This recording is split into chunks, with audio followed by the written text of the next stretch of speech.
cheese with sprinkles on top, or whatever people say. Okay, so I got this, and then what I did is I took this, I put it in a translation in Google, Spanish to English. It was perfect. And then I realized, wait a minute, ChatGPT can just translate it for me. Now, why would you want to have this Spanish content translated to English? Well, you want to make sure that it reads properly or it flows. If you've ever used any other different types of AIs or translators, you'll notice sometimes that when it reads the content, it reads very poorly. So what I want to do here is just give it a little prompt, and we're going to translate this from Spanish to English just to make sure it reads nicely.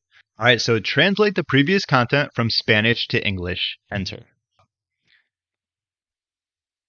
Okay, well, maybe it was just taking a little while to load. In fact, what I'm going to do, is there a way to copy all this? Just copy all this.